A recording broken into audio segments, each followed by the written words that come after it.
ડોળાનું પાણી નથી પીધું સાસરાના ઘરનું. ત્યાં તો દીકરીએ સ્વીકારી લીધું છે હવે આ મારું ઘર નથી. બાપુજી મારા ઘેરે આવજો, ભાઈ મારા ઘેરે આવજો.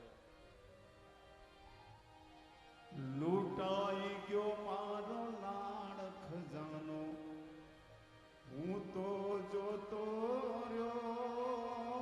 લૂંટાઈ ગયો મારો લાડ ખજાનો, હું તો જોતો રહ્યો.